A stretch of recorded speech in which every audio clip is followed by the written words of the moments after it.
Hey everybody, welcome to A Piece of Ash. This is my weekly show where I sit and talk, I do some hobbying, usually do an editorial on a topic to do with Wargaming, and then I take questions from the chat and the mailbag. So this week, what am I working on? I am building some, like everybody else after this past weekend, Goliaths for Necromunda. I got my Goliaths sprues here to build.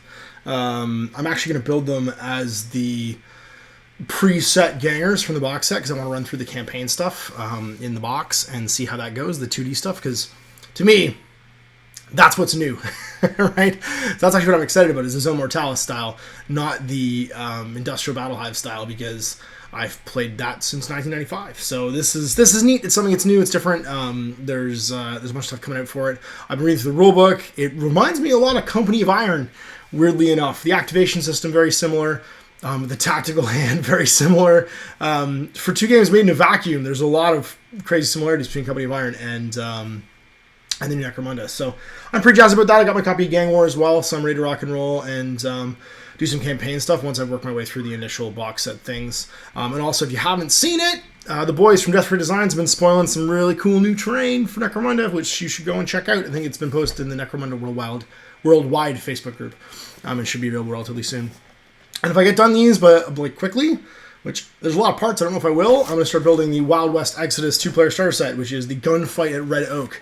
Owen and I both got sent a copy of this from War Cradle, and it's pretty sweet, I have to say. I didn't expect it to be, I thought it was going to be rustic, because I don't know, I don't know, for whatever reason I thought that the miniatures were in rustic, but it's actually in Malifaux style plastic. So I say Malifaux style plastic. It's hard to see, but it's slightly glossier than GW plastic. But it's injection molded, like multi-part posable plastic dudes, plastic guys. So Owen's going to do the Lawman, the corrupt Lawman, and I will do the freedom fighting outlaws.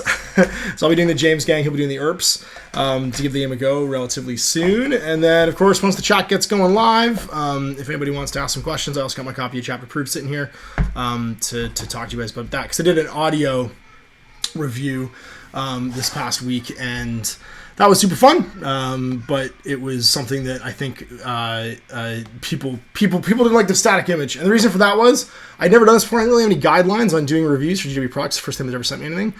And I was not sure about whether or not I should show the book off. So I gambled on the side of safety and didn't show the book, basically plastering over the book itself, because I did a review where you could see the book. And then I changed it out to get it to be a little more, I guess, safe, on the safe side. So anyway, that's actually what's prompted this discussion today, which is to talk about the process of updating miniature games. It's been on my mind. And you might have looked at the subtitle of this and seen that it says you can make some of the people happy some of the time, or you can make none of the people happy all the time. And that kind of jumps back to something that we used to talk about in management theory, like in business management. And actually, it's just in leadership theory in general. So this actually is a saying that is used. I've heard it used by military guys, police officers, and even firefighters. And it's that there's only one kind of bad decision, and that there's three kinds of decisions. There's a good decision, a bad decision, and no decision. And the third one's the worst. So no decision, no change, no doing anything is actually making none of the people happy all of the time in this case. And that's my argument for updating games. Now, there's all kinds of ways that people go about doing it. And I think that it's a very hard process. If you look at the picture, like the thumbnail from this, we've got a bunch of logos of different games. Obviously, chapter approved. Already been decided it's going to be yearly. This is the 2017 edition, right? It's going to come out once a year. It's going to be like the General's Handbook, which has sort of formed the template for this with Age of Sigmar, and has been really, really, really successful, I think, at giving a sort of expected playthrough time, right? So you play through Age of Sigmar, guys know the next General Handbook is coming now, so they play for a year, and it seems like people are okay with anything that might feel a little out of whack or a little imbalanced, because they know that they'll give it a year's worth of playtime before it gets changed. And it only gets addressed in that book. And that's I think it's interesting, because there's a difference there between that and this Chapter Approved book. The Chapter Approved book is not the first place where point values have been printed. Whereas in the General's Handbook, it's the only place all the point values are printed. So there's a bit of push-pull. And even when the second General's Handbook came out, people weren't as universally happy as they were with the first one. With the first one, it was, yay, we have some structure, we can play a more competitive style game of Age of Sigmar. We really like Age of Sigmar. But then when the second one came out, certain things had changed, and you had a minority of people now, not a majority, I don't think. I think it's people who play certain armies or who didn't like certain changes, because it didn't affect, not every change affects everybody, so you can't have people be universally happy or universally unhappy with something. And so it wasn't this like perfect swell of happiness, I guess, basically. Whereas with the chapter approved book, they're changing point values that actually haven't been out that long even. So the game's only been released in June, and now in November, things are being altered rather dramatically. And they're being altered, for the most part, from what I can tell, actually based on community feedback. So what I think is really funny is the things that mostly got changed. Now, I'm sure that some people internally in the armies feel like things are slightly out of balance, but it seems like that the competitive, what's being used all the time in armies, is the stuff that got changed in this book, is the stuff that was balanced and changed. And that seems to be the one end of the spectrum. Manage the top half of your miniatures. Other sort of faction or companies that do this, Weird, did that when they changed out Ratjoy, which was a game thing where you basically had this combination of models in a certain faction that there was never a reason not to take. And you could take them with any of the masters. So the Outcasts could play a big hitty master like Leviticus or like the Sisters and the Victorias, and always have this little killer combo built into it. And it became so universal, so basically played all the time, that it was addressed in an errata. And the company changed out one thing that basically dominoed that into not working. They made it so only one master could actually have access to that combo. And the combo still exists. You can still do the thing, but it only, I think, now works for the guy it's intended to work for. And so it's not game-breaking anymore. He's not a high power curve master like when it comes to fighting and stuff. And so, because it's on a more techie piece, it's not such a big deal. It's not so overpowering, basically. War Machine tends to balance the top ends of the models all the time. You almost constantly have erratas and revisions on things that are considered to be too good. And what's interesting about that is that seems to be the driving thing in their CIDs and all the community feedback and stuff, is when the killer combos get figured out, when sort of the wombo combos get figured out, they tend to jump on those models in particular and reduce their capability. So I've talked about this before. It's taking the top end of pieces and managing them down. And that seems to be what's happening in the Chapter Proof 2017. It's very typical in things like Malifaux and in War Machine too. So it's hey, there's lots of tournaments being played this game. Here's how we're going to manage those models. Now, what's really interesting is of those three companies, all of them rely on consumer feedback to give them that. All of them rely on not necessarily hard evidence, but on the consumers, the people buying their products, to tell them this gets used too much, that gets used too much. And some of it's got foundations. I'm sure there's TOs out there that keep track of army lists that say, hey, this was on the top table all the time. And I'm sure there's some that's absolutely legitimate. I think the Wombo of Storm Ravens showing up at the Bay Area Open and just destroying everything that came near them was a great driver for something like Boots on the Ground, which is a match play rule that's been added into match play in here. Whereas where you see something like Ratjoy, it was actually a single player taking that list to like every turn we could possibly go to. Actually, I think it's two players. It's the Bills brothers. They took it to all these different tournaments and they played it relentlessly, basically, and they won almost every tournament they went to. I think they did win every tournament they went to just get the attention of, hey, this needs to get changed. Hey, this needs to get changed. Hey, it needs to get changed. And so that's really interesting, but it's still consumer feedback. It's still not the company collecting any kind of hard metadata and making decisions based on it. It's, hey, the community's giving us this feedback, let's change something. And so what's funny is I think the community needs to own that. If they talk about something all the time, and not everybody's going to complain about everything all the time, but if it's being led by the community, when a change like this happens, when things get changed, you have to say, okay, well, we wanted this to happen, so it happened. Is it going to make 100% of people happy? No, probably not. You can't make 100% of people happy all the time. And most, I'll be honest, probably 50% of people are just ambivalent. They look at the book and they go, hey, cool, new scenarios. And they don't even care about like the point adjustments and the fact that they didn't get more out of maybe the army-specific rules. They just go, hey, look, cool, I got new stuff. And then there's going to be slices on top of that of people who are either like way happy, like ecstatically happy, to like incredibly angry or think it should have been handled a different way or whatever. But you can't get it perfect. You can just make the best decision you think you can possibly make, and then make more decisions going down the road that are increasingly better if you can just keep making more decisions. Now, the tempo with those decisions get made is something that I think is where you need to have a balance. I've noticed in War Machine, there are constant rule revisions where like half the time I don't know what my stuff does anymore because the cards changed. Since Mark III dropped, and it wasn't that long ago, it was earlier, I think it was, not that long ago, it's just been constantly changing. You've had every printed card is now gone. They don't print cards anymore because things are always rolling and changing at such a rapid pace that there's no sense in them printing print material at all and trying to sell it because stockists would have out-of-date material almost immediately. Whereas Malefitants do it quarterly or bi-yearly. They do an errata big update, like I think twice a year. And then you've got Games Workshop now, which is doing it yearly, which I think is fine. Yearly, and of course whenever a codex comes out, because some of these companies do supplemental material like codexes and some of them don't. So for Games Workshop, they can do a mass drop like this once a year, but they can still tweak things going forward, because between now and the next General's Hand, or the Chapter Approved, not General's Handbook, I'm going to keep calling it that because that's the name of the original one, things are going to change. There's going to be books that come out. Some of the armies that are in there, are going to get their own books with like extra things and stuff. So it's not going to be that once the 2018 Chapter Proof comes out, everything is all of a sudden, like oh boy, it's all new again. We're waiting for the next one for these things to change. There's going to be rolling updates and stuff. Now, that's managing the top half of the models that people are using all the time and that they think are too good. Then there's managing the bottom half of the models, and that's where that last picture that's up on the thumbnail, which is the best example I can think of, is Human Sphere and 3 dropping with Infinity. You had a very different approach to balancing your game.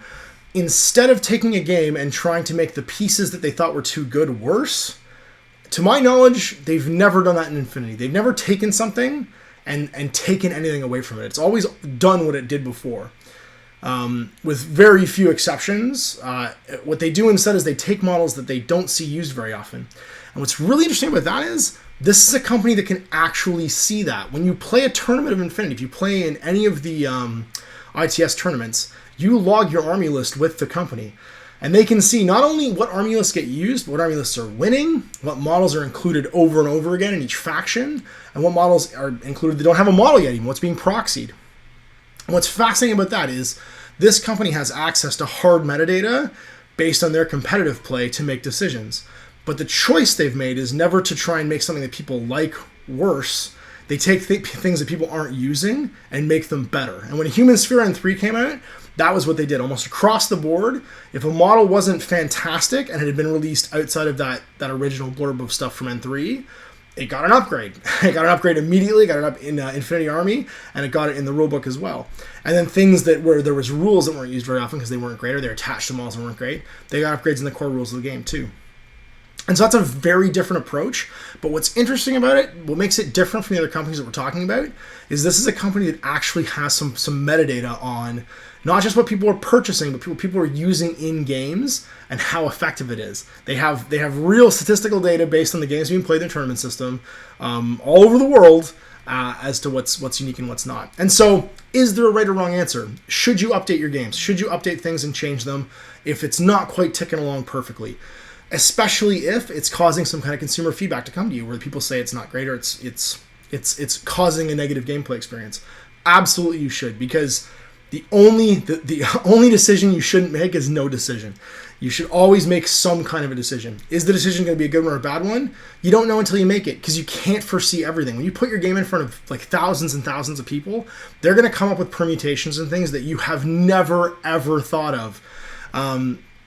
And so, no matter how good you say your playtesting is, how long you've been playtesting something, nothing survives being unleashed on the public and what the public's willing to do to break a game. They will think of things you've never thought of. And so it will come to pass that you're going to have to change things and edit them. So that's it. That's my editorial for today, talking about updates, talking about things changing and moving on. I'm going to say hi to everybody in the chat real fast, and then I'm going to start clipping out some Goliaths, and we'll start taking some questions from the mailbag. We've got Anthony Lee's here, Andy Green's here, Matthew Dommy's here. Asking if I'm coming to Adepticon. The plan is yes, but I'll be very busy because I'm going to be hanging out with the Osprey guys again. Jonathan Beaudry Lawtonville's here. Good morning from Montreal. Simon Zarek's here. Tobex is here. Christian Lawrence is here. Prophet 89's here. Logan Fraser's here. Preacher 95's here. Mike Grimshaw's here. Mike Grimshaw asking, damn it, did I make it before the sex bots showed up? There hasn't been any sex bots so far. We had the invasion of the sex bots last time. We haven't had any yet, but I'll keep an eye out for them. I banned the last couple. Aaron Siege is here. Prophet 89. Oops, I already said that one. Maurice Span's here. Vincent Trudell's here. Whiplash VC's here. Greg Small's here. Who else? Ho Muffin's here. Not a sex bot, though. Actually asking questions about Privateer Press. Nick Baran's here. Fantastic. Adam from Greenleaf Trains here. Guillermo Cologne's here. Who else? Russell Higgins. Trying to catch up with the names. Audrey Keith's here. Mark Dyna's here. I thought it said Dines for a second. Kevin Mateski. And I think I got them all. The chat's going crazy. Chat's going real fast. Alright, so we're going to jump in here and start clipping out some dudes. So I have to build guy number 1, and we'll let the chat percolate on everything I just said for a minute so I can go back up and look at some questions. His name's Bone Snapper. Yeah, we're going to build Bone Snapper right now. Bone Snapper, who is not to be confused with Bonesaw from the Spider-Man movie, played by Randy Savage. The chipmunk-eyed hero that is Randy Savage. If you know what I'm talking about, chipmunk eyes is when your eyes are just too small for your face. Randy Savage is a classic example of a man with the chipmunk eyes. Where's my plastic glue at? Oh no. No, not plastic glue in here? Oh, it's because it's out still. No. It's kind of worried there for a minute. I didn't have my Tamiya brand plastic glue, brush on plastic glue. Best glue in the market if you don't use it. Yeah. So what are people talking about? Going back. Already asked about Adepticon. Property 9 said Wild West Exodus is updating all their stuff to plastic. That's cool. That sounds like a cool thing to do. I need to clip out body number 2 and body number 3 right here. Body number 2. Maurice Span says, what do you think about GW leaving out the hanger-on rules? So if there's no miniatures yet, so hangers-on, for those of you that don't know, we assume are going to be the rules for things like hired guns and scum and stuff. And they've already previewed at Warhammer Day, the Warhammer 40k Day, some of the scum miniatures. So it's assuming that that's what hanger-on refers to. It used to be hired guns.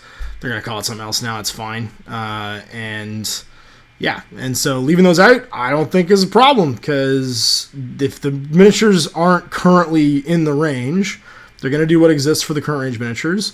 And there's still quite a bit to digest. Like, they went hardcore into the campaigns in Gang War. They went straight to, like, arbitrator campaigns. And that's not what the basic campaign was in regular Necromunda at 95.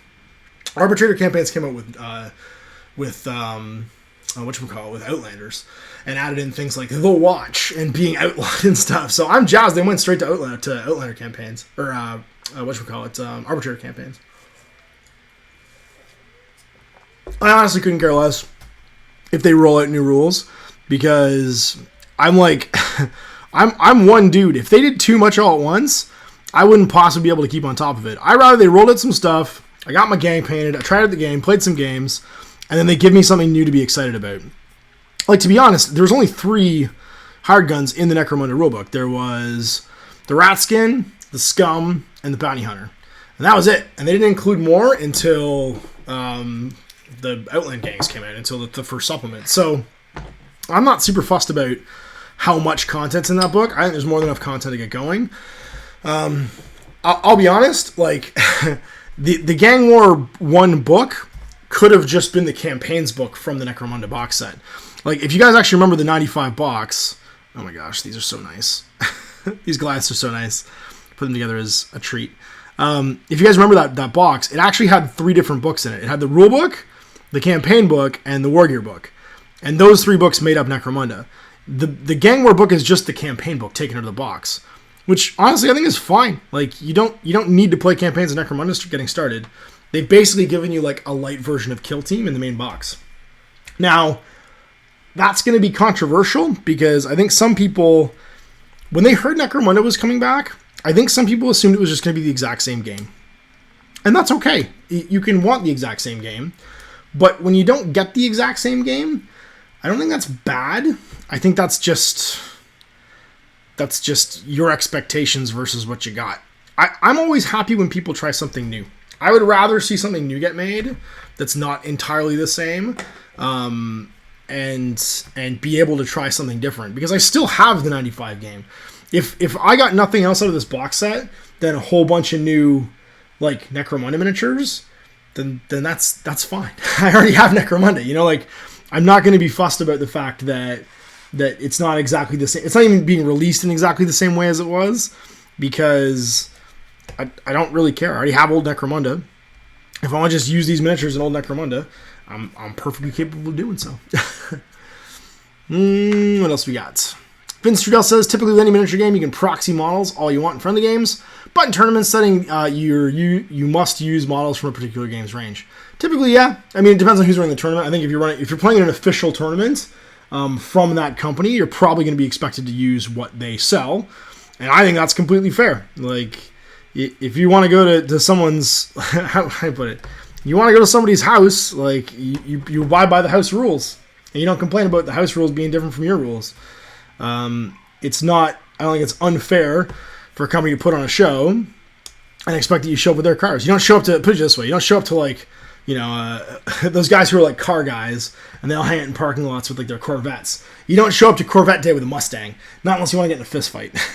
Because car guys get touchy about cars. You don't show up to a, you know, Mustang Day in a Honda.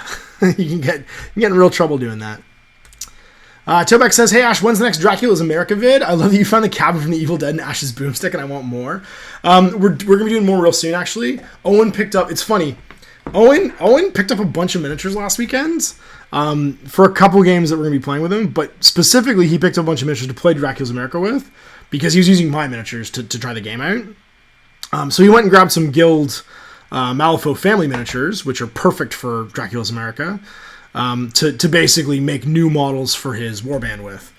And then that means he's also going to give Malifaux a try again, and he's also playing all his Wild West Exodus stuff, which is more Dracula's America figs. So we'll record some Dracula's America again when he's got his own warband build, because he's going to have more fun playing with his own stuff. And so it won't be long, because like we're painting all that stuff kind of at the moment.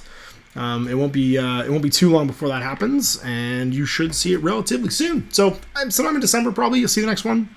I can't promise exactly the date because it's not recorded yet, but we had a good time doing it, and we'll definitely keep on keeping on. Of course, my hope is always that when I do stuff like this, people then come in and want to play us. So I know my buddy Les was jazzed to play some Dracula's America. Jay is still super busy because obviously it's Christmas, and he's working in the toy industry, so Christmas is a crazy busy time of year for him. But he'll be in. He's got Martin's Marauders are like ready to go. Like they just need to show up and play some games. And we'll be hooking up soon to play some games, I'm hoping, because we haven't gotten to hang out in a while. And yeah, and then whoever else wants to come in and play, because Cowboys is fun. Matthew Dammy says, if you're coming to Adepticon, join us at the Adepticon Way of the Brush Battle. I don't think I'll be able to do that because I'm obviously, again, I'm super duper busy with commitments with Osprey, and when you go with someone and you're their guest, you tend to try and just support them as much as you can. So I won't be doing a lot of like playing games. I'll be doing a lot of like hanging around, wandering around, talking to people, that kind of stuff. Greg says, I'm eager to see what War Cradle does with Dystopian Wars and Firestorm Armada. Me too, because the plastic quality on those new Wild West Exodus models is really nice.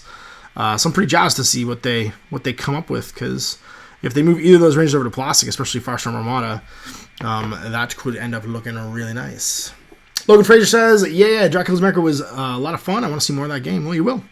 We had a lot of fun doing it. It was super cool.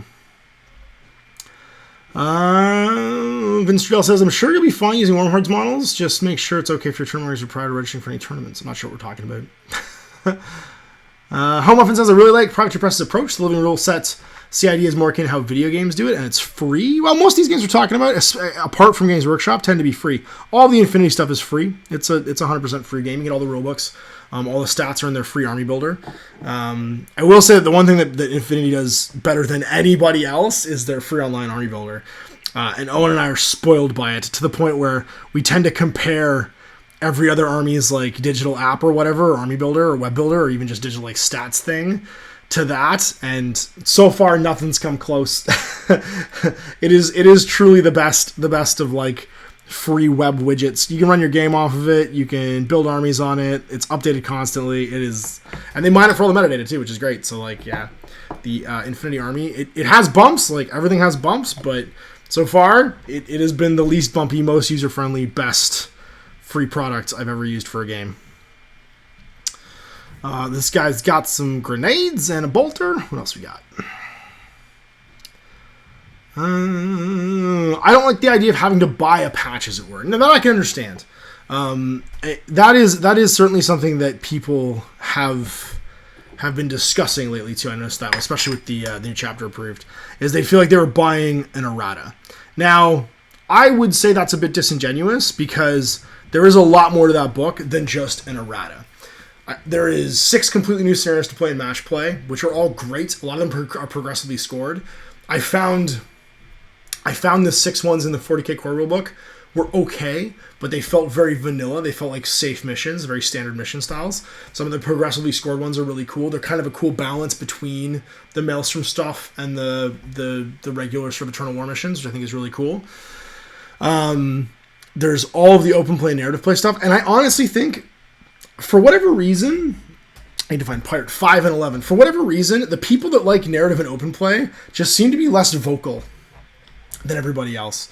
And I wish they weren't, because there's tons of value in like the Planet Strike and the Bunker Assault and all the open play stats for like the Landers and stuff that are in there, but no one's talking about it. And that kind of bothers me, I'll be honest with you, because a lot of work went into that and it's all really cool. And there's going to be people out there playing that and nobody's even mentioning it. No one's even really talking about it and saying like, hey, how cool is it? And now we can do narrative missions of blah. And someone did all that work for us.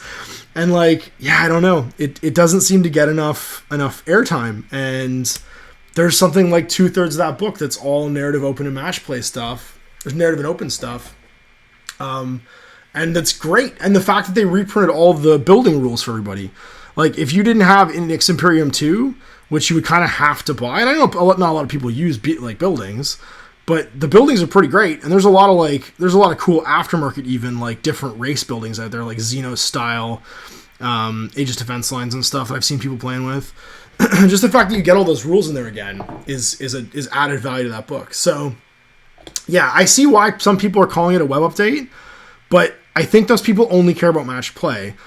And if you feel that way about match play, if that's the only thing you care about, and you don't care about the other 2 ways of playing the game, you know, narratively or with campaigns or whatever, one, I think you're doing yourself a disservice, because there's tons of ways of playing with toy soldiers outside of like going to tournaments and playing with strangers that you might get a lot of enjoyment out of if you've tried it. And as you get older, you might even find yourself gravitating towards, because like, I'll be honest, I hate playing 4 games of 40k a day now. Like, that's exhausting. That's the most hateful thing besides jogging. Is by the end of it, I've got this like dehydration headache, and like I'm all grouchy, and all the other people around me are all tired and grouchy too, and like even the guys at the top table are just like playing silently, like playing 2,000 point games of 40k in a day. That's like the minimum for a 1-day tournament. Man, it can be obnoxious. Like you can hate the end of the day basically. And that's not everybody. Adam says, I think I found Nemo in the basket behind you. You did, and he's apparently laying underneath a unicorn. He's got a lucky fin. Lucky fin, Adam. Lucky fin. What else we got here? Part of the problem is the sample size is much smaller compared to video games. That's true, for especially for experiences. I like War Machine, I think, because it comes down to the FG background. I don't know what that means. FG background. Something game. Fighting game background. So you're talking about fighting games. You're talking about stuff like whatchamacallit, Tekken and Street Fighter and stuff. We're trying to find out combos and trying to find the best thing. You're right. I can see that, and it definitely appeals to certain people. Like, there is, I think, some real good comparisons there to stuff like fighting games. There's a draw of that, and I think it's funny because I think that's something to do with marketing miniature games too. You market miniature games for the generations that are playing them.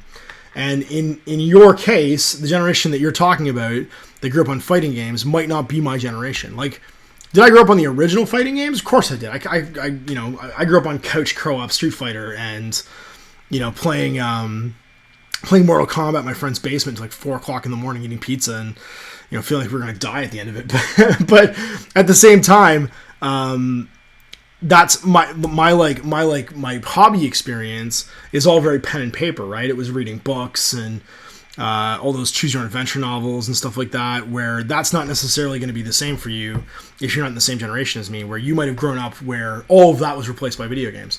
And so your frame of reference when you come to a miniature game is really different from mine.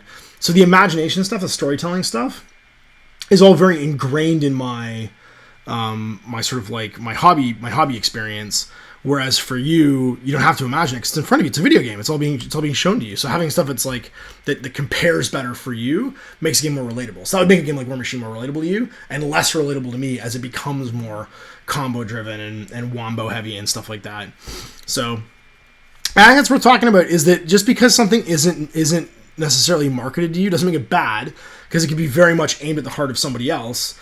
And be exactly what they're looking for, right? Like be something that's like super cool for them. Oh my gosh, there's like a giant shotgun that has a revolver mag on it, and it's amazing. Trying to make sure this is the right part here, number 7. I will say the one thing about these models, or one thing about these instructions that are really good is they go off body types. There's only 5 body types on this, so they do the 2 guys with the same body type right after each other, and it makes it a lot easier to find the next piece you're looking for, because it's right there. It's next to them. I'm looking for part numbers 9 and 8. Whatever those are arms, it looks like. Dude's arms, there's number 8, and there's number 9. Perfect. Now I gotta find this guy's face. I'm ready to put him together. I built one dude so far. I built Bone Snapper. Here's Bone Snapper. He's just drying. He's drying enough now I can pick him up and show him to you. Don't focus on my face. Focus on the dude. Focus on the dude. There he is. Bone Snapper. But we've got you for 3 minutes. 3 minutes of pain. Let's move down. Russell Ligon says, who cares? GameShark can do what they want. I'm going to do what I want to do. If Property Press does something, it's to drive sales. It's not to improve their game. Cannot wait until February release of Legion. There will always be negative feedback at change. The question is if it's improving your game or margin or profits. Well, I don't think that's true. I don't think necessarily games or Property Press always does things to improve profits.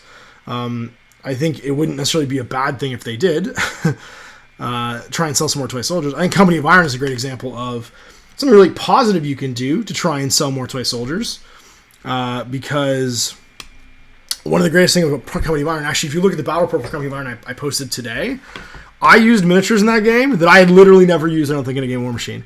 I used Wrecker Hauer and Terran DeRossi, who are like C-tier Merc solos, you know what I mean? Because like everybody takes a back seat to basically like Rupert and Gorman. Well, not necessarily Gorman anymore, but used to be Gorman and Rupert. And all these super solos that would be included in tons of armies and be around all the time.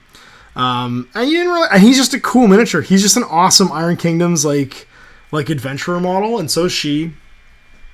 And I got to make like a warband out of like an adventuring company. That was super fun. I got to do like a little like Indiana Jones style. Their investigation company goes off to raid a Kador garrison and run the jewels. There's actually a Run the Jewels mission which I want to play real bad because it's named after a hip hop band from Atlanta. Well, Atlanta/New York City, which is fantastic. And I love that they called a mission in No Quarter Run the Jewels. Which some people got the joke too. Some people got it, some people didn't. What else we got? Audrey Keith says, I wonder if Games Workshop could get more concrete feedback about broken combos by partnering with tournaments, providing prize support in exchange for data on the lists used and how it fared. I think the problem with that is it's tons of manpower work, right? Like collecting all that and sorting it. The best thing about what the Infinity guys have done is it's a database. Like they can just go look at the database. There's zero it's just a search basically. It's a control F in a database to find all that data.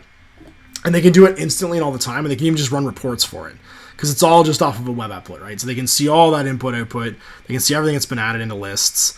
And I know they can do that because all of the army lists have an associated code generated for them.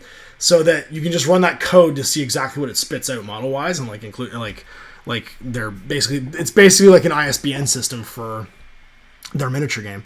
And that they've basically thought of that and taken out all the work. Whereas for Games Workshop to do that, there's a lot of permutation stuff too, because in Games Workshop games, you can take different kinds of the same model. The same model might not be equipped the same way, and so there's layers inside of that metadata, and they don't really have a great way for collecting it. That's not pen and paper. And could you imagine if it was tournaments for Games Workshop? They're so prevalent. You'd have 1,000 monkeys on 1,000 typewriters trying to figure out if Rubicon was good or not, and what the right point value was. I honestly don't think it's worth it for them unless they were to launch some kind of like Best Coast pairing style app where they could actually get and see all that data and mine it all.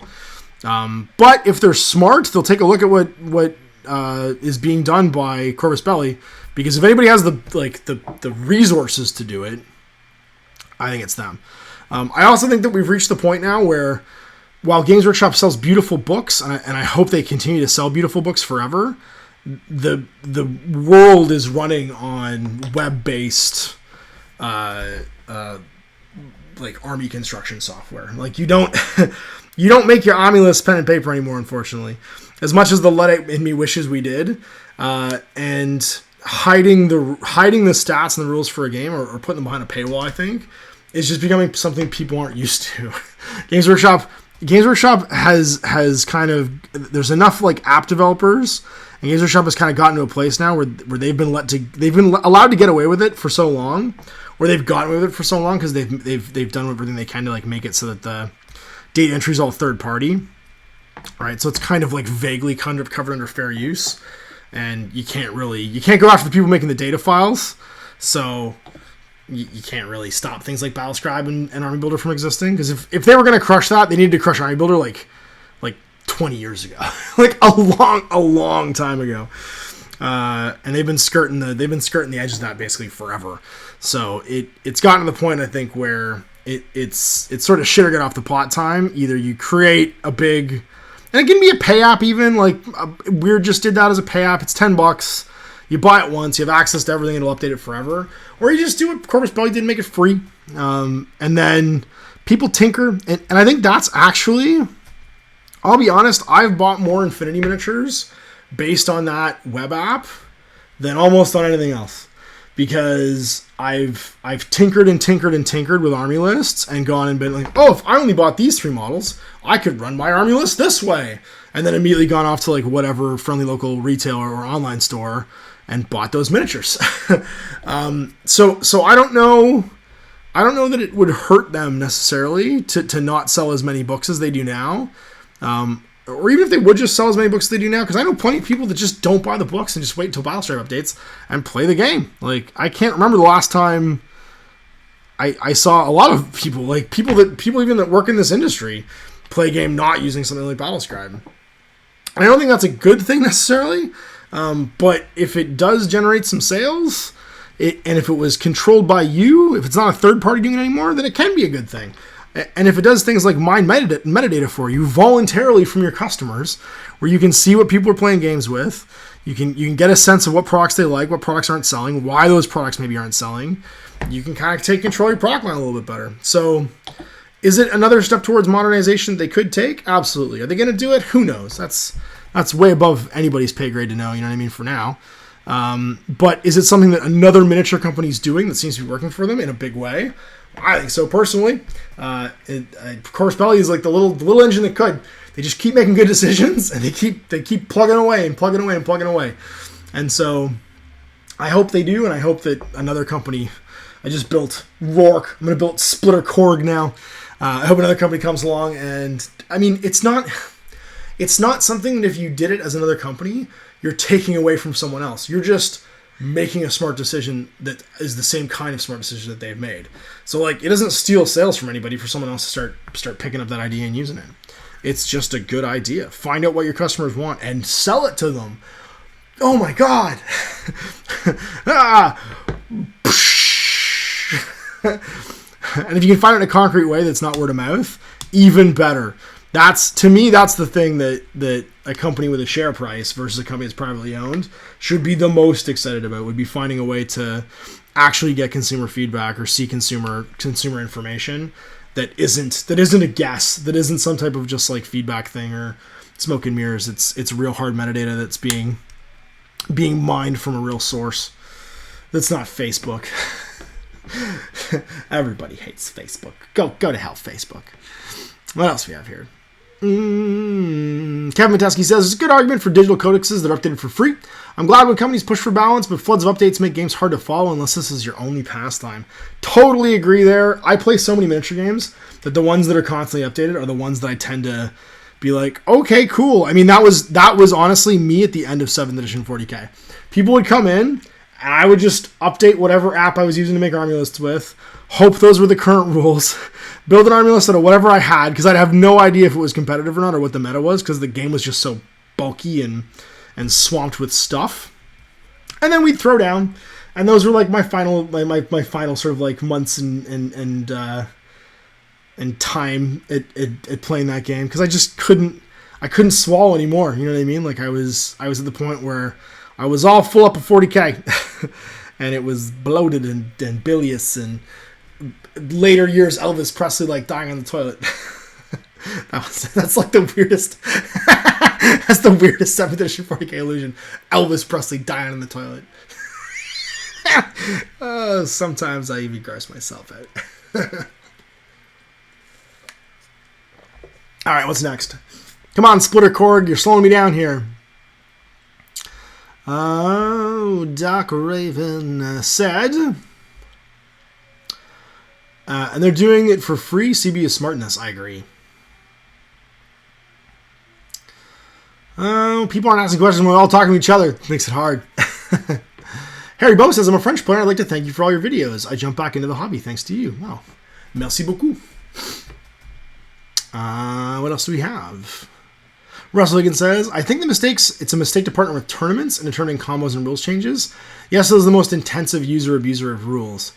Yeah, but at the same time, that's the best way to get... think about tournaments as like a polling station, right? You're getting volunteers who think about the game a lot, who can provide valuable feedback, to show up and give you feedback. And it's in a very like high-pressure gaming environment, too.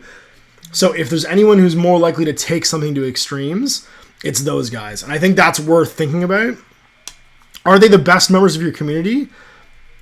You know, to like represent what you want your game to be? Maybe not. But they're the best ones probably to test where something isn't quite in balance or in flux, because they're going to show you all the extremes. All the things that somebody didn't think about. They're the ones that are going to go to Kijiji and buy 600 conscripts and put them on the table just to piss off the guy across from them. You know, it's the owns this world that make games great, because they go and I guess like push the edges of things to the point where, you know, it almost is illogical to do so financially, but if it gets you the win and it's something people aren't expecting, then it's the right way to do it. 20 and 21, I found him. I found this dude's arms. I must say, putting these Goliath miniatures together, I'm thinking back to my old Goliath miniatures that were like two-piece. It was just like an arm that plugged into the side. These are very different. They're very nice. I do appreciate that the Goliaths are on 32s as opposed to being on 25s, and the Esters are on 25s. They make them look really big and solid. And I'm stoked to play this game. People have been asking me, actually, it's funny, I won't even wait for a question on this one. People have been asking me why I didn't get like on top of Necromunda and try and like do it early or something like that. There was so much exposure for this game, and I'm so excited about it. I just want to do it. I'd rather do it for me and do it right than like rush it out the door and try and be first. Does that make sense? Like, I've played so much Necromunda, and it's such a game that's near and dear to me. And I want to give a big shout out to Joanna Faith, actually, because she's the one that's providing these miniatures today.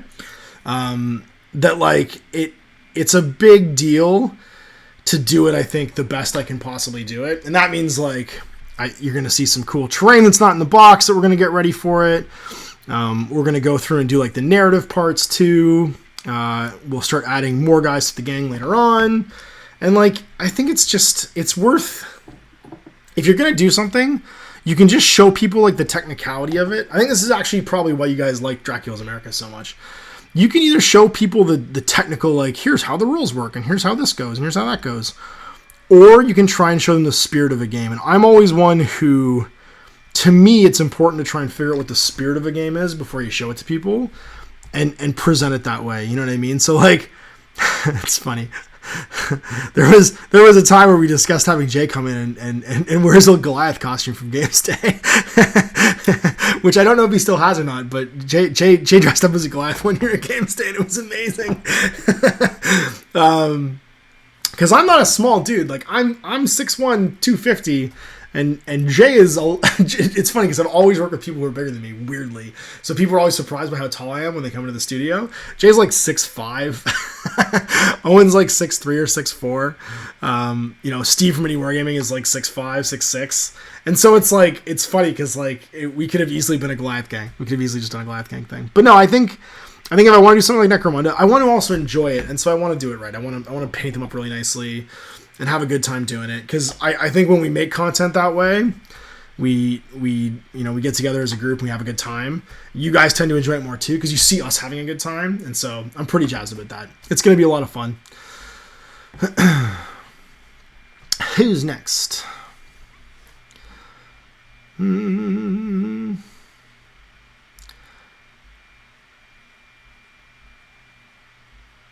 Oh my gosh. The chat is so far away from me now.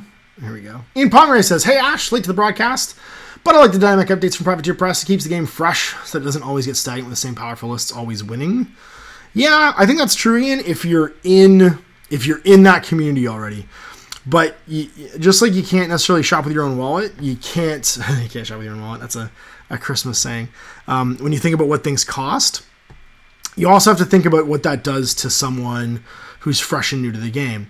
If they buy something because they really like what it does on maybe the card they have, and then 6 weeks later it doesn't do that thing anymore, and they're brand new to the game, they're not committed yet, they haven't necessarily like bought in all the way, that can be off-putting. Too much change can be as bad as too little change, I think, and there's got to be a happy balance. So I'm not saying that what Privateer Press is doing is wrong, but it's definitely aimed at people who are currently their customers and trying to satisfy them with like the balanced rotation of the game.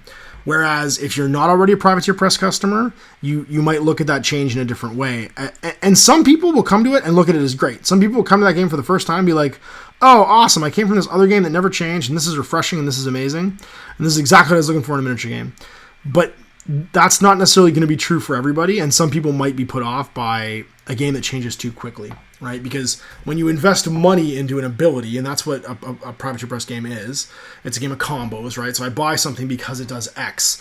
As soon as it no longer does X, what you've done is you've basically devalued my investment. You've made it so that I've spent money on something that doesn't act or behave the way it used to. And that can be good or bad. Like, that can be a, yay, it's better than it was, but it can also be a, oh, why did I spend money on this then?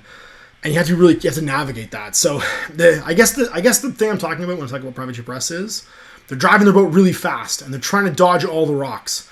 But the faster you drive, the less likely you are to course correct and dodge all the rocks. I guess that's the thing. They're trying to get between point A and point B really fast. I guess maybe a better analogy. But they're going really, really fast. And so the faster you go, the more rocks you might hit along the way. And that could just be people that aren't necessarily as in tune with what you're doing as they could be. And so, yeah, sometimes you gotta slow down, take a breath, and figure out what you're doing next. And I hope they do. Who's next? Dragon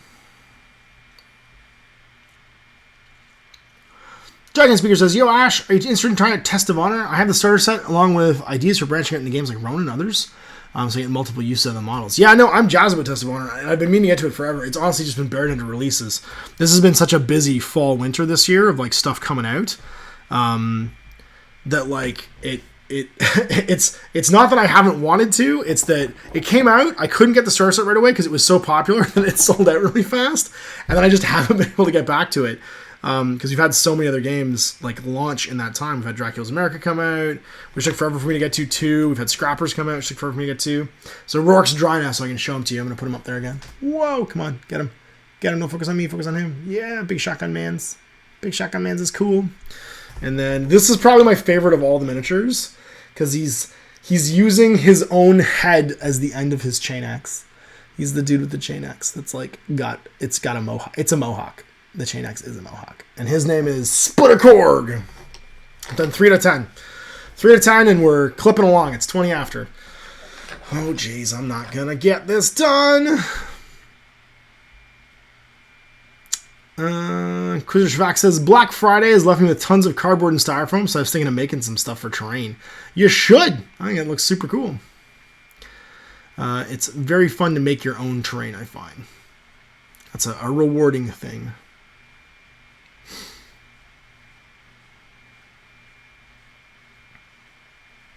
Lorraine Vygotsky's here. Oh my gosh, I'm so excited. Lorraine's here. Lorraine and I worked together dog's age ago, back at GW Eaton Center, the glory days of GW.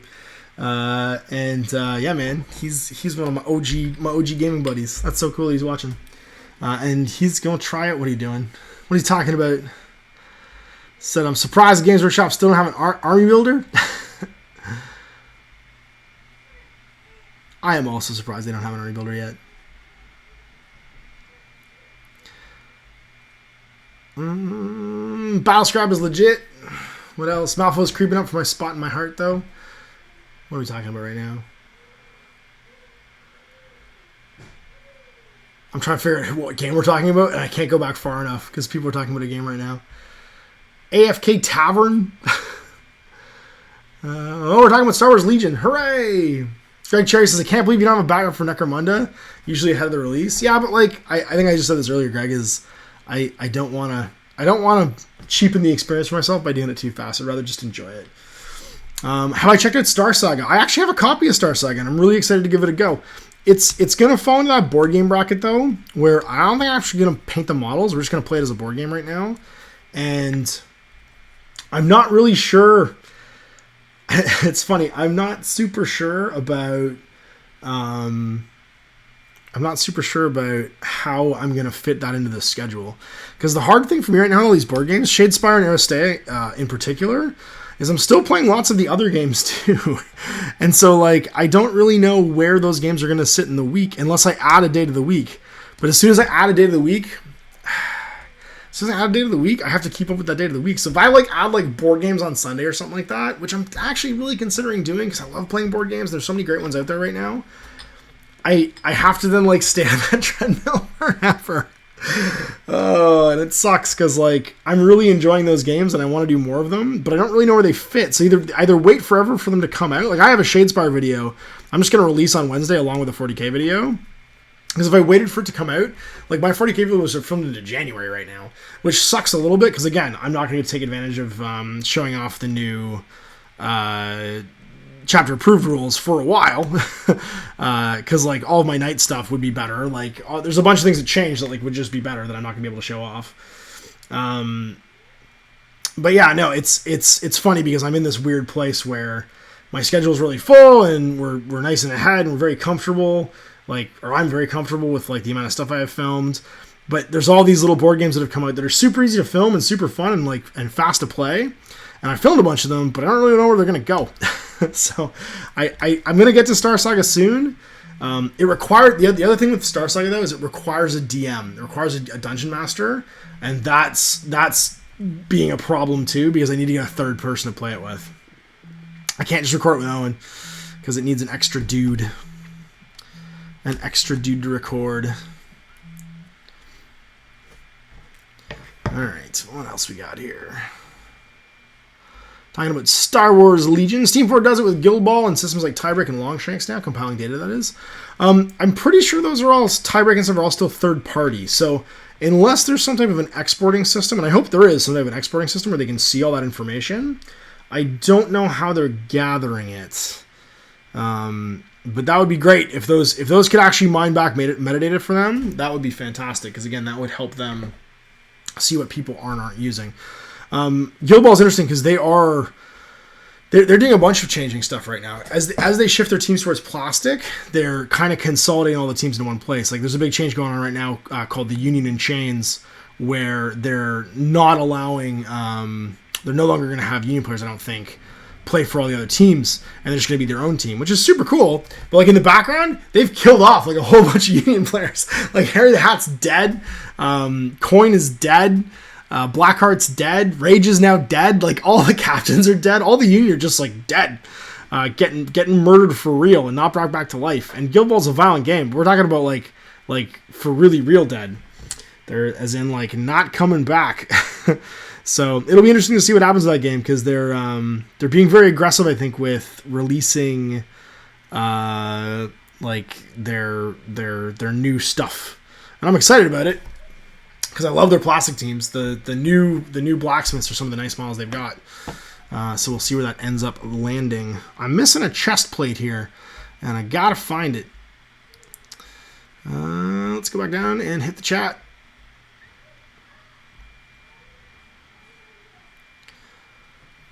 Benoit Grew says, "Woo, Joanna's the best. I ordered my Gore half-honed from Forge World today. Awesome. I'm so excited they're bringing back the Imperial Beastman. I think that's so cool. Is that the classic Imperial Beastman, which was a pewter lead Rogue Trader miniature that I still have somewhere, is being made as a bounty hunter by Forge World. And yeah, you know what they'll probably do? They'll probably pack rules with him, I bet, when he launches to give him some bonus stuff. To let you use them in your games, or they'll just give them a card, because like that's the cool thing about Necromunda is it actually plays with cards. Like it's like a Malifaux style game where you create your own cards in your campaign games. But I'm doing the pre-built gangers that all have little the little cards like built for them already. And I'm betting with Gore Halfhand, that's what's going to happen. Is he'll be like a Dramatis Personae basically from Mordheim, and they'll give him a pre-built like cool card to have extra stuffs. Man, where is the time going? We are 2/3 of the way through the show, and I've only built 4 Goliaths. Now, that being said, these 4 Goliaths are enough that I can start working on painting them tomorrow, which would be good, because I'm going to try and film the new Necromunda next week. I dropped off all the Escher stuff for Owen to start painting.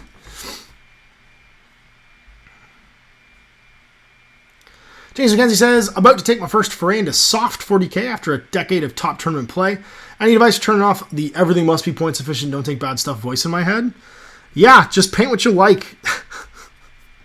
Paint what you like, or here's my best advice, actually, and I was talking about this actually as a way of balancing out spam in the new 40k, is playing tournaments that restrict you to 1 detachment. That changes the game a lot. Only having 1 detachment. Because then to get to 2,000 points, you almost have to completely fill it. And you can't spam command points. So if you want to challenge, and this can even be like a thing that you look at in a competitive mindset, but I think it'll take it so that when you build your army in 40k, your army is a little less crazy powerful, and you're playing softer 40k. It's like trying to what was that thing in Halo where you got the skulls and it made the game harder? Yeah, you got the skulls and it made the game harder. That's what I'm talking about, is set a challenge for yourself. And Owen actually did this in Infinity a while back. He set a challenge where he only wanted to play Infinity with non-lethal weapons. And it was hilarious. It had hilarious results, but it gave him a problem set to solve. I would highly recommend that. If you're looking at trying to turn that brain off in your voice, or that voice off in your brain off in your voice, try something like that. Set yourself an inherent limitation that you have to abide by, and that makes it so that you have to like stick to a theme or something like that. Try playing with just 1 detachment. You can pick any detachment you want, but you only get 1, which means you're only getting X number of CPs. And then that forces you to build to a theme. So like if you build a Vanguard detachment that way, you're going to build an in-theme, Vanguard force, a force of like elite fighters. If you were to build an Outrider detachment, it would have to be Outriders. You're inherently limiting your selections in the game then, and it means that you can't just spam stuff and take whatever you like. And I think that is a neat way of doing that. I don't know about power level. Power level is a tricky thing, because if you're trying to use power level to restrict your meta brain, power level just gives you everything for free. Every upgrade. You take all the best upgrades all the time on everything with power level, because you can. Now, as long as everyone's playing that way, that's great. But when you run into the dude that just built the model the way he liked and didn't think about that and didn't take all the upgrades, he might not have a good time if you did. So power level requires a bit of forethought and conversation, I find, to make sure that everybody's playing with power level the same way. Because if you don't, then you lose out on having everything be super duper balanced. Toby Hall says, missed the first part. This is about Necromunda. Most assault comes from rules being spaced across multiple books and marking the box set as a starter when it isn't. Well, we're not talking about Necromunda. I'm just building some Necromunda dudes. And I haven't really seen a lot of assault about Necromunda, to be honest. I'm just building my Goliaths right now. Inquisitor's fact, or play knights with only chainswords. Well, there's the cool new chainsword. I like the new chainsword. The Baroness is going to have the super good chainsword, the Reaper, wherever it's called. The one that rerolls ones to hit and is still a chainsword. And she'll have 5 attacks because she'll be my seneschal. So I'm pretty jazzed about the new... whatchamacallit, the new chapter approved. If for nothing else, is it's basically my Knight Codex. It's 6 new missions, and it's also the Knight Codex, which is pretty awesome. Get my shoulder pad on. This guy's named Kruger. Oh, I'm going to call him Krieger instead. And he's going to have an anime waifu made out of light. Dr. Krieger with his big hatchet and grenade launcher. Actually, this is the rivet gun, I think. I do really like that they added to the new Necromunda all these like thematic weapons based on the house. So Escher has all these poisons, and the Goliaths have all these like industrial tools because they're supposed to be the ones working on like the foundries and stuff. So they gave them like the rivet guns and the big like crazy bits. Now I'm building Skull Shank. You get him, Skull Shank and Grendel. We're getting there. I'm almost halfway done, and we're 2/3 of the way through the show. James McKenzie says, thinking I'll start with a couple of Exalted Sorcerers, couple of Thousand Suns units and Rhinos with Warp Flames because Prosper is burnt, and some Zangors. Oh, shoot, mailbag. That's right. Thanks, Anthony. Anthony's on it. Anthony's getting us on the mailbag over here. Let's go check out the mailbag. I think there's 7 questions in there this week. And that will give us some more food for thought while I build these dudes.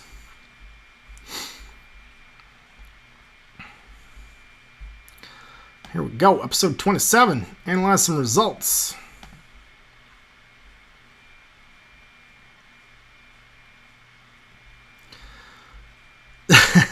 It's funny. Someone asked me to make this into a t-shirt.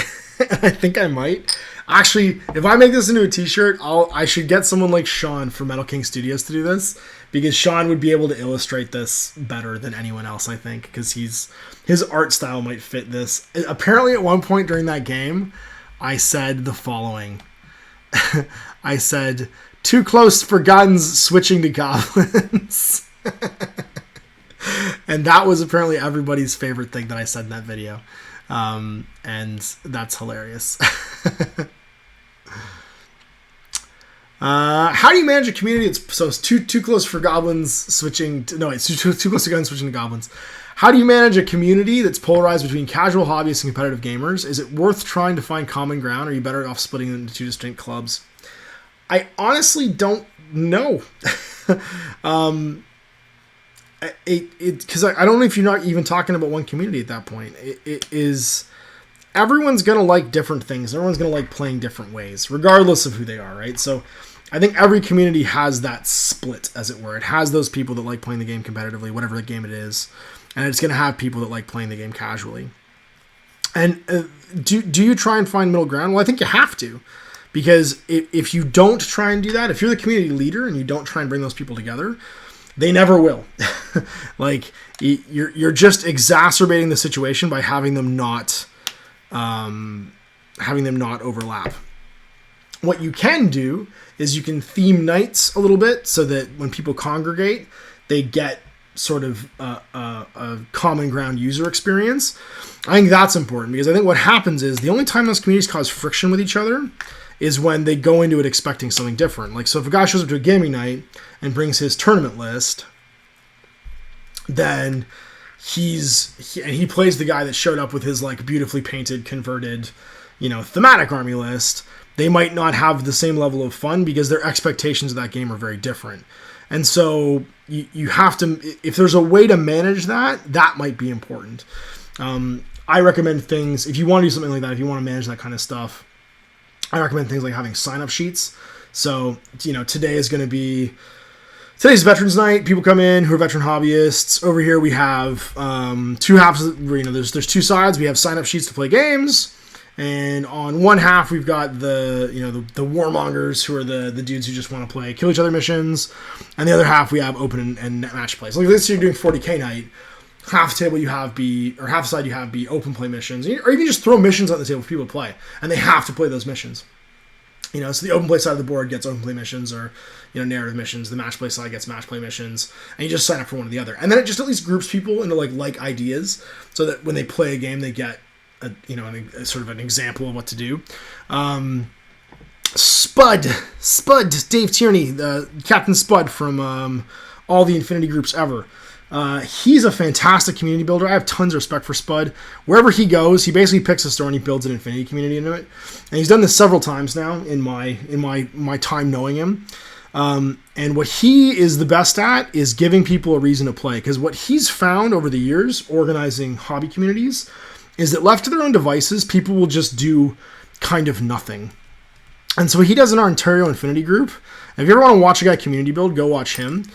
Just join our Ontario Infinity Gaming group and wait for his Tuesday post, basically.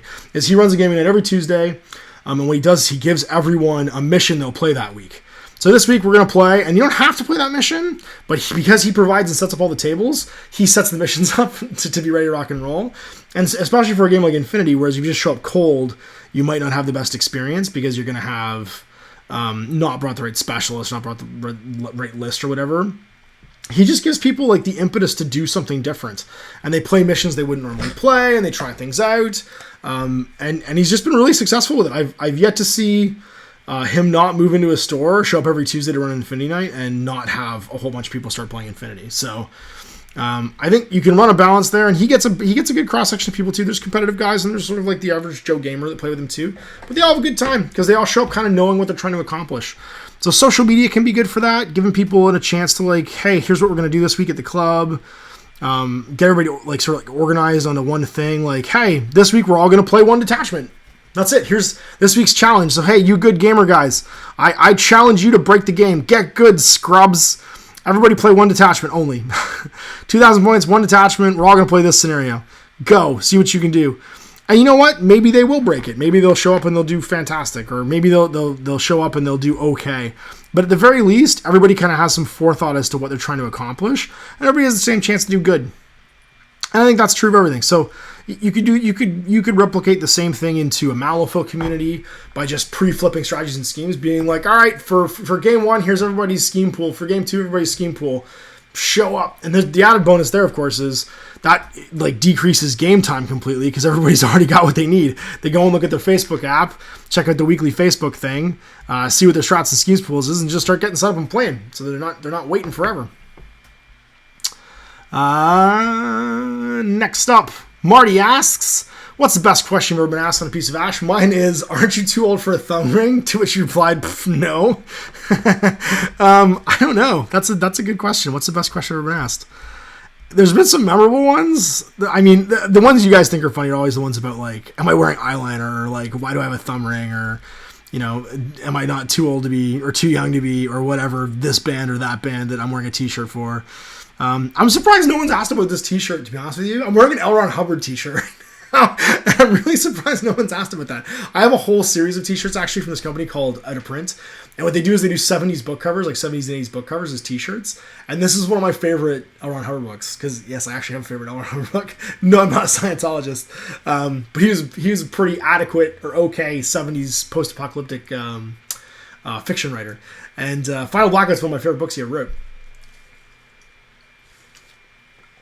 So I'm surprised I don't get more questions about t-shirts. I usually get questions about silly stuff. I don't know. The memorable questions for me are usually the ones that are something to do with the industry, not to do with like my personal life, because I'm not very interested in myself. Whereas you guys might be interested in like my personal life or my opinion on X or Y. I don't find that stuff very interesting because that's just I don't care about me as much. What else we got? I promise I'm not a sexy robot. Asks. Where's Clarence? Did the sexy robots kidnap him? Nope. Clarence has been busy, man. But he sold a 40K. New 40K came out, and everything Clarence wanted to do when he got back from Korea just got put on the back burner. He still hasn't painted a Kings of War army. I think you guys should find him on Facebook and yell him for that. He hasn't finished his Kings of War army. He built an army for 40K that he was embarrassed to come on and play. He was like, I'll play it with Wargaming, but I won't play it with you. I don't want people to look at me like that. And it was like an obnoxious like Brimstone Horror / what am I calling him? Malefic Lord / Demon Princes / Changeling / whatever Zinch army of super murder. So bad that he was embarrassed by it. He embarrassed himself. He was like, I don't want people to think I'm a monster. It's like, they already think you're a monster. So yeah, no, we just haven't been able to hook up. And he's only really playing 40K. So like, he's been busy doing that and going to tournaments and living life as an actual hobbyist because he's back in Ontario. But I'm sure we'll hook up soon. I'm sure he'll be biased eventually. He owes me a Kings of War game though, because that was supposed to be the jam, and he's not done so. The Lonely Brick asks, you've said writing a game was on your bucket list. What about having your own miniatures made? Have that ever interested you? I'll be honest. Having sold miniatures for over a decade, I have a zero desire to run a miniature company. I don't. It's so much work, and it's so not like, it's so not, I want to say rewarding, but it's so not like an easy business to get into. I'd be more likely to want to learn how to sculpt miniatures digitally than I would be wanting to actually run a miniature company. Because let me tell you right now, those guys, the dudes from like the video game 3D modeling industry that are all sculpting for miniature companies now, they got it made in the shade, man. They can work from home. They can sculpt for anybody. And if they get hired as an in-house sculptor, great. If they don't, great. It's so like, it's such a big part of the market now, and the market's changed so much. But like doing the distro and packing and shipping and warehousing, man, that's not something I'm excited about anymore. I don't want to do that anymore. I've been there, done that. That's not on my bucket list. I'd rather play other people's cool toy soldiers than make my own. Do I think it would be cool, like, to have, like, a little range, to, like, have someone else or license someone else to do a little range toy soldiers? That'd be cool, because then they do all the work. I'm more interested in other people doing all the work than I am in doing the work myself. But I don't want to do that work anymore. I've been there. I've done that. That's a lot of work. I'd rather play games and make games and use other people's awesome talents and toy soldiers than do it for myself. That is not on my bucket list because I've already been there, done that. Darren asks, hey Ash, I've recently started putting new 40K tables worth of terrain together, and I'm starting to realize how daunting that is. Do you have any advice you could offer for a big project like that? Yes, don't do 6 feet at once, and reward yourself. I would start off, if you have a 6-foot board, plan out a 4x4's worth of terrain, and break it into stages. So like, let's say you've gone and bought 6 feet worth of buildings, barricades, containers, whatever, walls, whatever you need. You've gone out and bought all that. Parse out how much you need for 4 foot of that board. And maybe even not even for like a third of what you have, enough that you could play a game on a 4x4. Build that. It doesn't have to be all the barricades. It doesn't have to be all the containers. Just do a third of it. So if you've got 12, do four barricades. If you've got 3 containers, do 1 container. If you've got 4 buildings, do 1.5 buildings. Like 1 big building, 1 little building. And then play a game. And that's the important thing. Go reward yourself for your hard work. Get all that stuff put together, get it all base coated, get it all spray painted at the same time, sit down and paint it all in one go. So paint a third of whatever you have in one go, and then reward yourself by playing a game. And then go back and do it again. Because the important thing with projects like that is the how do you eat an elephant theory. One bite at a time. But I find with big projects, especially terrain, and that's why I'm kind of lucky that we do so many like skirmish games, which is like on a 3x3. You break it into a manageable amount. Because I'm actually looking at all the terrain we have for 40K right now, and a lot of it was, when we first got started, a really great set of, again, it's my boy Adam from Greenleaf Terrain, made a really great set of like 40K ruins out of foam core. And they're beautiful terrain, beautifully painted, super well done, but it's been 2.5 years, and it's like beat up. Like it's not in great shape anymore. And so I was thinking about replacing it with actual like GW ruins and stuff, because I think I've got the one ruin from the Night Game from Renegade. I've got all of my Sector Mechanicus stuff from Shadow Armageddon. I got a couple other things kicking around that I could put together like a 4x4's worth of like actual like GW terrain and paint it up. And what I'll probably do is I'll put all that stuff in a pile, and then I'll start cutting MDF footprints for it all and making that, and then I'll sit down one day and I'll just build and paint it all in one. I'll build it all in one day probably, and I'll paint it all the next day, and then I'll play like a game on a 4x4. Because I want to because the nice thing with the GW terrain is if you build it the right way, it's really robust. If you don't build it the right way, it can be shattery and explosive, but it won't be. It'll last a bit longer than the awesome stuff that I was made by Adam. But we've beat it up over the years. Just pulling it on and putting it off shelves has been really rough on it, and so making something that'll last a little bit longer just because it's plastic instead of styrofoam or foam core is probably a good idea. Let's jump back in to the chat and see what's what. Miso says, "Hey Ash, hope you're well. Any update on HeroQuest /D&D? HeroQuest is on its way. It's currently being painted up, and it's going to get done over the holiday season. It's the thing I'm taking with me to paint while I'm like off for the holidays, basically, because it's going to be really relaxing to paint. So what I've done is I've got it all airbrushed. It's all base coated, and I'm just going to crack away at it and like pull out all the skeletons from the box and paint them all, and then put them in a Ziploc and stick them in the box. The one thing I've realized, I'm not sure if I have the cardboard for the heroes. I have to go back. I have this sneaking suspicion I don't have it. I gotta look for it and see if it's there, because I was looking at all the miniatures the other day, and I was thinking I remember there being something else for this, and I just realized all the stats for all of the dudes were on these little player cards. I don't know where they are. I'm not sure they're in the box. I have the adventure book. I think they're in the box. I'll have to go look again. And if they're not there, they might be at my parents' farm. And if they're at my parents' farm, that means I need to go on a further quest. There's going to be a further quest into the barn and into some containers that we have not looked at in many years. Try and find that. Evan Weston says, the gentleman you mentioned before, the Infinity Community building, was named Spud, right? Yeah, his name's Dave, but he goes by Captain Spud. And Captain Spud is the creator of such great things as Captain Spud's Hacker Assistant, which is his little remote tool for hacking programs. How do you understand hacking in Infinity? He's a super good guy, great community builder, really talented dude. Is Fenyar the Accursed? Absolutely love Shadespire. Me too. It's great. I got a Shadespire video coming out on Wednesday. I hope you enjoy it. We butcher it a little bit because we didn't realize there are no ties. It was Owen's third game of match play, and I had never actually tied before, so I didn't know what you did when you tied, and you actually just fight to death when you tied. So our first game ended in a tie. You'll see the results as we play through, but our first game ends in a tie, and we roll with the tie being a tie, and it leads to some hilarious results. Clarence is love, Clarence is life. Wow, Anthony's big on Clarence. Clarence is a monster, St. James McKenzie says, a sexy monster. That's also true. Clemens Meyer says there's supposed to be a giant. I don't know what we're talking about. We're talking about other games now. Sir Frost says, well, I do all my painting off the base, and pretty much everything is done in sub-assemblies, even infantry. I play Blood Hunters, so it's not the biggest deal, but I just need to finish it. Yeah, that's a lot. Jay Aiken says, anyone here bought the Dragiri card set for Dark Age? Does it come with a generic Soul Warden card, or one for each sub-faction? You get a generic Soul Warden card, typically, because there's only one Soul Warden. Soul Wardens are generic. There are now new miniatures for all the different Soul Wardens, so you'll actually be able to get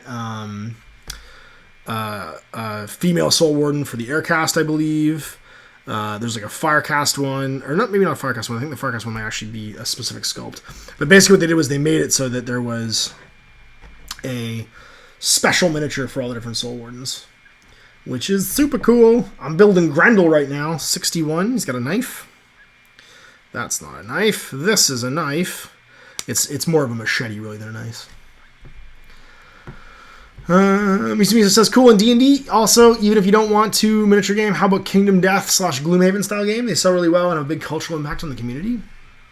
Well, I need to get a copy of Kingdom Death, and that's not easy to do because I believe he just did his most recent Kickstarter-y thing, and there's not going to be another one for some time. So I don't know how I would get a copy of Kingdom Death because I can't buy one by retail, and they go up. They go like it would be a mission to get one, and it's a big expense because that game is not cheap. It's a gorgeous, beautiful game. I'm not bagging on it for being expensive, but for a maybe property for me, that's a big output for grabbing a game. Not that it isn't super cool. 26 is this guy's chest piece, which is this one right here.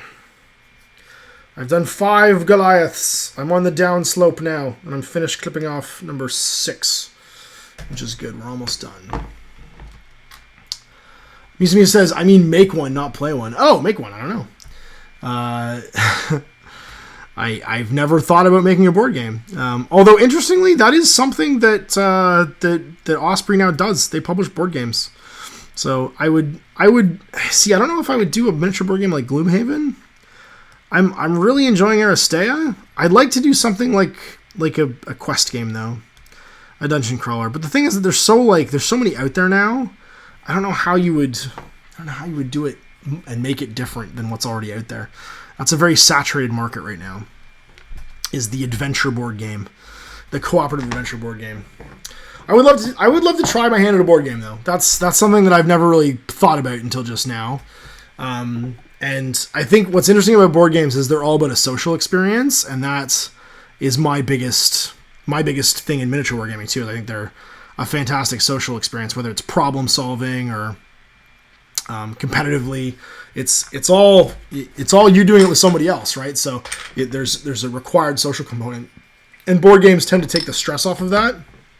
Because you're not worried about, like, there's still some immersion stuff that has to happen, but you're not so worried about the immersion stuff.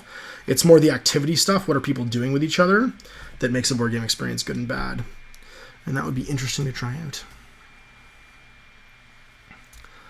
Evan Weston says, what would your top 3 things to focus on when developing and helping a tabletop community's growth? So tell me more. What do you mean by tabletop community? Do you mean the people actually playing the game, or the people online talking about the game?